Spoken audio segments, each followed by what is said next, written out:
Hello বন্ধুরা, কেমন আছো তোমরা সবাই? আশা করি তোমরা সবাই ভালো আছো। ভগবানের কৃপায় যে যেখানে আছো ভালো থেকো, সুস্থ থেকেও এই কামনাই করি। মামনির মনের কথাতে তোমাদের সকলকে সুস্বাগতম।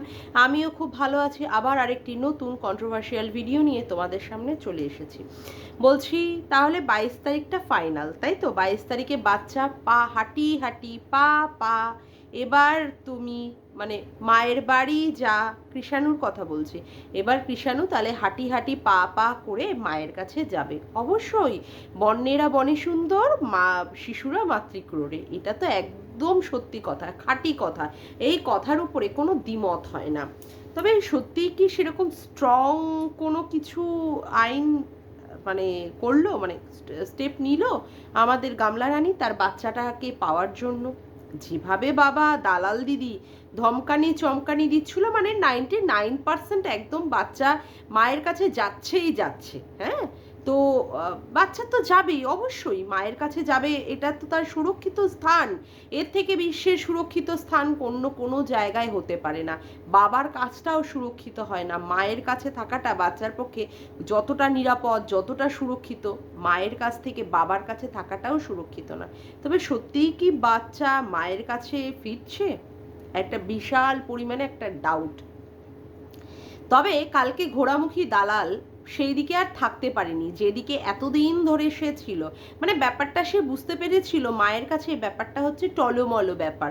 মা যে সমস্ত কেস করছে সে সমস্ত কেসের সেই সমস্ত খুব একটা স্ট্রং পয়েন্ট নেই। কারণ যেভাবে যে উদ্দেশ্যে নিয়ে মা যে মানে ভাবে জিনিসটাকে সাজিয়েছে যে এইভাবে বাচ্চা নিতে হয়, সেইখানে হয়তো সেটা ব্যাপারটা হচ্ছে বেশি মজবুত নয়। সেটা দালাল দিদি খুব ভালোভাবে বুঝতে পেরে গেছে।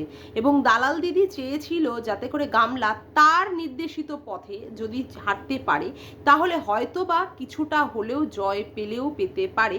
কিন্তু এখন পরিস্থিতি যেদিকে রয়েছে সেদিকে হয়েছে কি, চান্সটা অনেকটাই কমে গেছে। যেটা 99% ছিল সেটা এখন 50-50 চান্সে এসে গেছে। কারণ সেবক দাদা কতটা যে পারফরমেন্স তার মানে শক্তিশালী সেটা আমাদের এই দালাল দিদি গুথোপাড়ানি বুঝতে পেরে গেছে।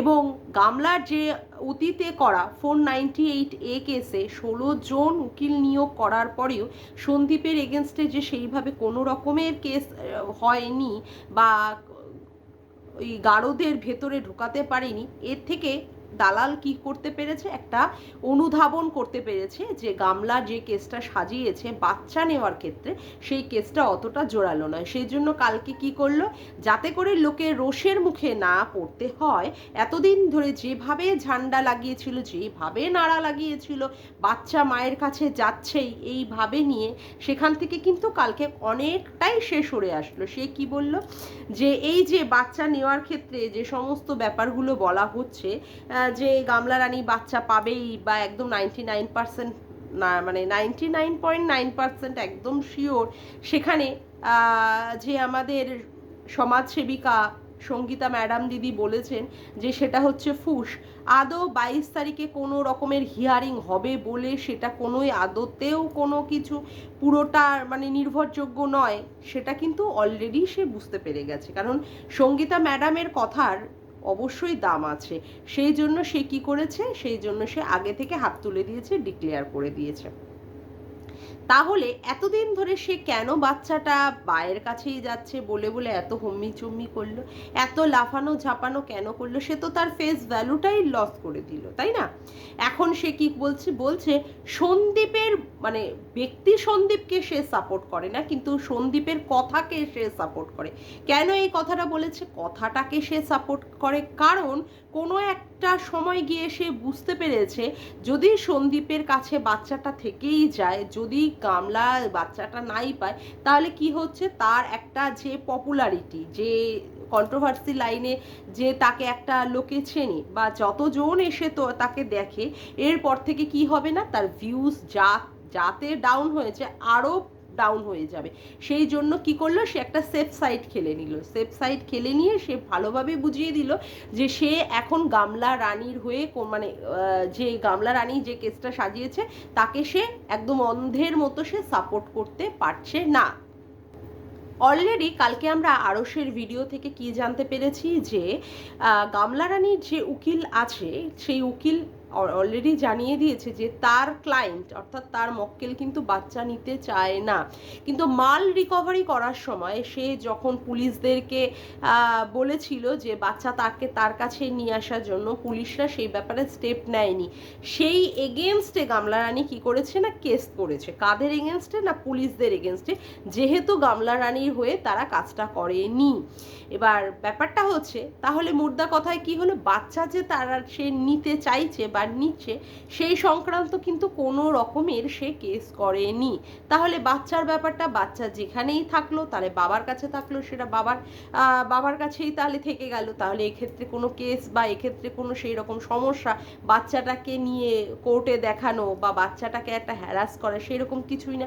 বাচ্চা মায়ের কাছে বাচ্চা বাবার কাছে ছিল, বাচ্চা বাবার কাছেই রয়েছে। এইবার আজকের কথা, আজকে আমাদের সন্দীপ ভাই 11টার সময় একটা ভিডিও ছেড়েছে। দেখা গেছে সেই ভিডিওতে যে গতকাল সে কোথায় গেছিল, হাইকোর্টে। যাই হোক, অনেকটা ট্রাভেল করে সে হাইকোর্টে গেছে, গিয়ে সেখানে সে খাওয়া দাওয়া করেছে বা সেখানে কোনো একটি হোটেলে গিয়ে 5 স্টার না 7 স্টার হোটেলে সেখানে সীতারামন এসেছিলেন, আমাদের অর্থমন্ত্রী, সেন্ট্রালের অর্থমন্ত্রী। সেখানটায় একটা মিটিং হচ্ছিল, সেখানে সে থেকে তারপরে সে বাতকুল্লায় নেমে মিষ্টি টিষ্টি নিয়ে বাড়ি গেছে। তারপরে রাত্রে গিয়ে স্নান টান করে খাওয়া দাওয়ার পরে সে মাকে সত্যি এত সুন্দর লাগলো দৃশ্যটা যে মাকে সে মিষ্টি খাইয়ে দিচ্ছে এবং আমাদের সঙ্গে সে কিছু কথা শেয়ার করছে। অলরেডি যে কথাগুলো সে তার বাবা মাকে শেয়ার করেই দিয়েছে। বাবাকে সে অলরেডি মিষ্টি দিয়েই দিয়েছিল এবং বাবা সেটা মিষ্টিটা খেতে খেতে উপরে চলে গেছে এবং সে কি করছে, তার মাকে মিষ্টি খাওয়াচ্ছে। আবার বলছে মায়ের তো সুগার, সেই জন্য মাকে বেশি মিষ্টি খাওয়াতে দেওয়াটা সে অ্যালাউ করতে পারবে না, কারণ যদি আবার সুগারটা বেড়ে যায়। এইবার সেই মিষ্টি খেতে খেতে আমাদের কাছে কি জানাচ্ছে যে এই যে আমরা ভাবছিলাম যে বাচ্চাটাকে তার মা নিয়ে নিতে পারে, অর্থাৎ বাচ্চাটা মায়ের কাছে চলে যাবে, এই সংক্রান্ত যে একটা কেস করেছে, হ্যাঁ, সেই কেসটা যে কতটা স্ট্রং বা কতটা কিছু সেরকম কিছুই না। কারণ এর এগেনস্টে সন্দীপ অলরেডি একটা কেস হাইকোর্টে করেই রেখেছে, যাতে করে বাচ্চাটার কাস্টাডি যেন তার বাবা পায়, অর্থাৎ সন্দীপ যেন বাচ্চার কাস্টাডিটা পায়। সেক্ষেত্রে যে কেসটা করা হয়েছে, অর্থাৎ গামলা রানী পরবর্তীকালে বাচ্চার সংক্রান্ত যে কেসটা করেছে সেই কেসটা নাকি ততটা স্ট্রং নয়। এবং সেক্ষেত্রে আরও হয়তো অন্যান্য কেস হলেও হতে পারে। হ্যাঁ, তবে এই নিয়ে এখনই আমি মনে করি না যে এই নিয়ে কারোরই এখনই কোনো কিছু পয়েন্টে আসা উচিত। তবে একটা কথা বোঝা যাচ্ছে যে বাচ্চা এখনো পর্যন্ত মায়ের কাছে যাচ্ছে না, কারণ এরপরে আরও হিয়ারিংয়ের ডেট পড়বে। এরপরে যদি বাচ্চার কাস্টাডির জন্য আরও ফার্দার কিছু কেস করে গামলা রানী, সেক্ষেত্রে আরও ডেটের পরে ডেট পড়বে, শুনানির পরে শুনানি হবে, তারপরে গিয়ে বিচারপতি তার রায় দেবেন। তাহলে এটা ঠিক নয়। তবে এখন বাচ্চা আপাতত বাবার কাস্টাডিতেই ছিল, বাবার কাস্টাডিতেই থাকবে। হ্যাঁ, তবে এই রকমের হম্মি চম্বি যেটা আমাদের দালাল দিদি করে করে মানুষকে বোকা বানিয়েছিল, সে কিন্তু অলরেডি আগে থেকে জগন্নাথের মতো হাত তুলে দিয়েছে, আমরা গতকাল ভিডিওতে দেখেছি। এবং আমরা আশা করব এই সংক্রান্ত ভিডিও সে দেবেই, বিকালবেলার মধ্যেই হয়তো সে দেবে। তবে এইটুকু আমরা বুঝতে পারলাম যে জয়, এই এখনো পর্যন্ত যে জয়, সেই জয়টা আমাদের সন্দীপে। তবে এটা বলতেই হবে যে সত্যের জয় অবশ্যই আছে, কারণ সত্য যদি না থাকতো তাহলে এই বিশ্ব ব্রহ্মাণ্ড কিন্তু এইভাবে চলতো না। আজকে সত্য আছে বলি মিথ্যা সেখানে পরাজিত। মিথ্যা হয়তো অনেক ছলচাতুরি করে, অনেক হয়তো সে তার প্রভাব খাটানোর চেষ্টা করে, তবুও সত্যের জয় দেরি করে হয় ঠিকই, কিন্তু সত্যের জয়টা হয়ই। এখানে মিথ্যে কখনোই কোনো মতেই সে কখনোই জায়গা পায় না। আর দালাল, তোকে আমি আর একটা কথা বলি, কালকে হয়তো আমি কথাটা মিস করে গেছি, তুই কথাটা বলতে বলতে বলেছিস সন্দীপ ভাইয়ের এগেনস্টে, যে গামলার ক্ষেত্রে বলেছিস যে এই ধরনের সম্পর্কে থাকার থেকে বিধবা থাকা ভালো, না হলে ডিভোর্স করে দেওয়া ভালো। আজকে যে তুই বিধবার কথাটা বললি, এই কথাটা কি তুই সত্যিই ঠিক বলেছিস? আজকে তুই এই ধরনের কথা একটা চটজলদি কথা বলে দিচ্ছিস, এই এগেনস্টে যে তোকে জনরোষের পড়তে হবে না, সেটা কিন্তু কতটা জনরোষে পড়তে হবে সেটা কিন্তু তুই জানিস না। তোকে তুই গীতাদিকে তার স্বামীর মৃত্যুর কারণ হিসাবে দায়ী করেছিলিস। তখন গীতাদি তোকে কি বলেছিলেন যে তোরও এইরকম বৈধব্য আসলে তুই বুঝবি। তখন তুই কি করলি, প্রচণ্ড পরিমাণে ক্ষেপে মেপে গিয়ে একটা বিশ্ব ব্রহ্মাণ্ড নাড়িয়ে দেওয়ার মতো তুই কি করলি, যে আমাকে বলছে বিধবা হবো আমি, আমার স্বামী মৃত্যু কামনা করছে। তোর তখন খুব গায়ে লেগে গেল। কিন্তু তুই এই কথাটাই আবার কি করলি, গামলার ক্ষেত্রে বললি, যেটা গামলার ক্ষেত্রে তুই চাইছিস যে সন্দীপ যেন মারা যায়। সন্দীপ যদি মারা যায় তাহলে তার সাথে সাথে তার বাচ্চা কৃষাণুটাও পিতৃহারা হবে, শিলা দেবীও তার সন্তান হারা হবে। আজকে যে তুই তোর নিজের স্বামীর ক্ষেত্রে যেটা তুই অ্যাপ্লাই করতে চাইছিস যাতে করে তোর স্বামীটা ভালো থাক, অন্য কারোর ছেলে, অন্য কারোর বাবা, সেও তো ভালো থাকার অধিকারী নাকি? গামলার কথা ছেড়ে দে, গামলার সঙ্গে সম্পর্ক থাক বা না থাক, ডিভোর্স হয়ে যাক, তাতে করে আমার কোনো দেখার দরকার নেই। কিন্তু তুই যে কারোর মৃত্যু কামনা করলি, গামলাকে যে তুই বললি বিধবা থাক, তার মানে সন্দীপের মৃত্যু কামনা করলি। এটা কি তুই সত্যিই ঠিক করলি? এই তোর শিক্ষা? মানে সত্যি আমি অবাক হয়ে যাই। তোর স্বামীর সংক্রান্ত, মানে তোকে তোর বৈধব্য নিয়ে কেউ কথা বলেছিল বলে তুই প্রচণ্ড পরিমাণে কেঁপে গেছিলিস। তোর যে সমস্ত ওই 1 টাকা 2 টাকার কয়েনগুলো আছে তারাও ভিডিও নামাতে বসেছিল। কিন্তু তুই যখন এই কথাটা বলে ফেলছিস, তুই যখন এই কথাটা বলছিস, সেই ক্ষেত্রে মানে আমি অবাক হয়ে যাই। কন্ট্রোভার্সি মানেই হচ্ছে কারোর মৃত্যু কামনা করা, মৃত মানুষকে নিয়ে টেনে এনে কথা বলা, ভিডিওতে যেগুলো না দেখা যাবে সেইগুলোকে নিয়ে কথা বলা, তারপরে গিয়ে আরও কি হচ্ছে, কারোর সাথে কারোর শারীরিক সম্পর্কের মধ্যে ঢুকিয়ে দেওয়া, কারোর মানে বিছানার বেড সঙ্গী করে দেওয়া, মানে এইগুলো হচ্ছে কন্ট্রোভার্সি। এর বাইরে কোনো শিক্ষার কোনো জগৎ নেই, কোনো কিছুই নেই। এইগুলোকে বলে কন্ট্রোভার্সি, সমালোচনা, যার মাধ্যমে ইনকাম হচ্ছে। মানে কত বড় অসভ্য মহিলা হলে এই ধরনের কথাবার্তা বলে। কাউকে মানে যেমন তেমন পরিস্থিতিতে কাউকে ছোট করে দিতে পারলেই এই মহিলা নিজেকে প্রচণ্ড পরিমাণে একটা বড় মনে করে। নিজের স্বামী আজকে হিস্ট্রিতে পাশ করেও, হিস্ট্রিতে অনার্স নিয়ে পাশ করেও সেই রকম একটা চাকরি করে না, ওই করতে হয় কোনো একটা শপিং মলে। সেখানে আজকে 8 পাশের মতো একটা ছেলে ইউটিউব করে লাখ লাখ টাকা ইনকাম করছে, সেখানে তার গাত্রদাহ হচ্ছে, জ্বলে পুড়ে মরছে।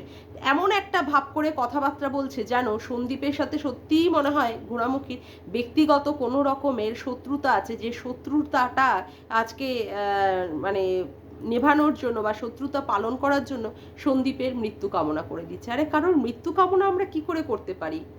আমাদের কি সেই হাতে আছে? আর ভগবানের কাছে আমরা কি জবাব দেব? আমরা যখন ভগবানকে প্রণাম করে ভগবানের সাথে যখন মানে একটা কানেক্ট করার চেষ্টা করব, তখন কি করব? তোর স্বামীকে নিয়ে যদি কেউ কোনো কথা বলে তখন তুই প্রচণ্ড পরিমাণে ক্ষেপে যাবি। কিন্তু তুই বারংবার কারোর স্বামীকে নিয়ে, কারোর বাবাকে নিয়ে, কারোর ছেলেকে নিয়ে যখন টেনে টেনে কথা বলবি, সেক্ষেত্রে কোনো দোষ নেই। মানে কত বড় একটা অসভ্য আর কত বড় মানে নরখাদক আর নরপিশাচ হলে এই ধরনের মন্তব্য বা এই ধরনের কথাবার্তা বলে। আসলে কি ওর কথাবার্তা হচ্ছে কি, হট করে কথাবার্তা বলে দেয়, কোনো কিছু মাথায় চিন্তা ভাবনা করে কথা বলে না তো, যার জন্যই ওর ওই স্লিপ অফ টাং কথাটা ফট করে বেরিয়ে যায়, যার জন্যই ও কি করতে পারে, নিজেকে আর সেই ব্যাপারটা কন্ট্রোল করতে পারে না। আসলে অতিরিক্ত কথা বলে, তো অতিরিক্ত কথা বলে কথার কোথায় ব্যালেন্স, সেই ব্যালেন্সটা খেইটাই হারিয়ে ফেলে। তার জন্য ও আলটপকা যে কোনো কথাই ও বলে ফেলতে পারে, মানে কি বলবো, মানে নির্দ্বিধায় বলে ফেলতে পারে, যেটাই হচ্ছে সম্পূর্ণ মানে সবচেয়ে বড় সমস্যা। যাই হোক, আজকে যেটা সন্দীপ আমাদের কাছে যে বার্তাটা দিয়েছে, কিছুটা হলেও একটা খুশির সংবাদ, যে বাচ্চাটা বাবা মায়ের মানে বাবার কাছে আছে, ঠাকুমা ঠাকুরদাদার কাছে আছে, সেটা খুবই ভালো কথা। থাকুক, ভবিষ্যৎটা ওর ভালো হোক, সেটাই আমরা কামনা করব। আর যাতে করে সন্দীপের এই ব্লগ ভিডিওটা ভালোভাবে চালিয়ে যেতে পারে, সন্দীপের উপরে বজরংবলীর আশীষ থাক, এবং সন্দীপও যাতে করে সব সমস্যা থেকে বেরিয়ে গিয়ে একটা সুন্দর ভালো সংসার, বা যাই হোক, যদি পরবর্তীকালে সংসারে জীবনেই যায় অবশ্যই, তবে সব কিছুর জন্য আমার সন্দীপের মানে মাথায় একটা আশীষের হাত থাকলো, বড় দিদি হয়ে একটা আশীষের হাত থাকলো। ও সুখে থাক, ও ভালো থাক, ও বাচ্চা মা বাবাকে নিয়ে ভালো থাক। আজকে এখানেই আমি আমার ভিডিওটা শেষ করলাম। আমার ভিডিওটা যদি তোমাদের ভালো লেগে থাকে তবে অবশ্যই একটি লাইক করো, কমেন্ট করো আর শেয়ার করো। চ্যানেলটিকে বেশি বেশি করে সাবস্ক্রাইব করে রেখো, আর অল নোটিফিকেশান বেলটিকে অন করো এরকম নতুন নতুন ভিডিও পাওয়ার জন্য। আজকের মতো আসি বন্ধুরা, আবার দেখা হচ্ছে একটি নতুন ভিডিওর সাথে। Bye, tata.